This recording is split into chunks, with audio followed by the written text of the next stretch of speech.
une manie bien particulière. Alors qu'il fête ses 60 ans ce mardi 14 novembre, Stéphane Bern avait avoué, il y a peu, souffrir d'un trouble au nom quasi imprononçable, la silogomanie, qui le handicape beaucoup au quotidien surtout lorsqu'il est chez lui. Mais alors, quelle est cette manie encombrante qui lui empoisonne la vie? Explication. Si tout le monde connaît Stéphane Bern, visage incontournable de France Télévisions depuis de nombreuses années, s'y est d'abord pour ses grandes passions pour l'histoire et les familles royales. Mais saviez-vous que le présentateur, qui fête ses 60 ans ce mardi 14 novembre, est également atteint d'une maladie très encombrante, au nom imprononçable, qui lui rend la vie impossible? CIST en 2020, auprès de nos confrères de Paris Match, qui le l'avaient avoué. Je suis atteint de silogomanie, je conserve tout et ne jette rien, avait-il expliqué, confiant ensuite qu'il accumulait chez lui un genre d'objet totalement improbable, je collectionne en secret les vieilles boîtes à biscuits de Lacre. Celles où figurent les familles royales, notamment la famille royale belge. J'en ai une quinzaine. Une manie difficile à soigner, mais surtout difficile à vivre, en effet, si est très encombrant. Mon bureau est dans un foutoir total, si est plein de vie, mais on ne sait plus où marcher, avait-il ajouté ensuite.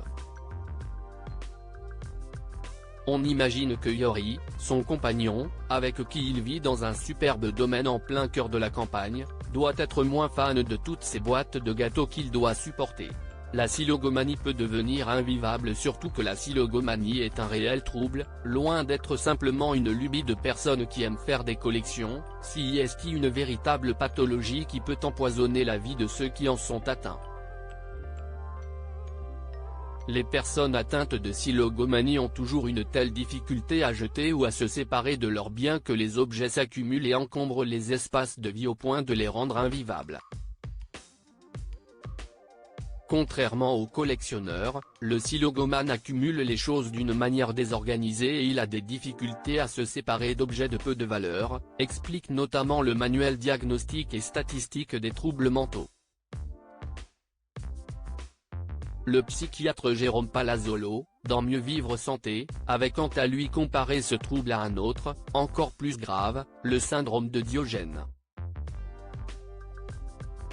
L'espace vital de la personne finit par être saturé, affectant sa vie sociale au quotidien, elle n'accueille plus personne chez soi et ne se rend plus chez les autres, de peur de devoir ensuite inviter en retour.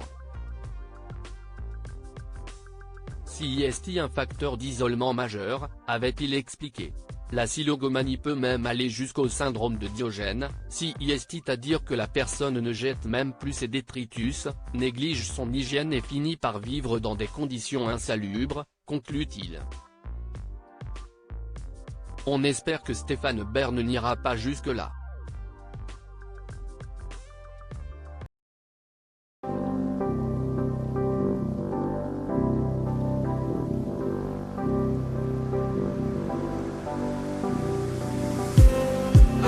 Just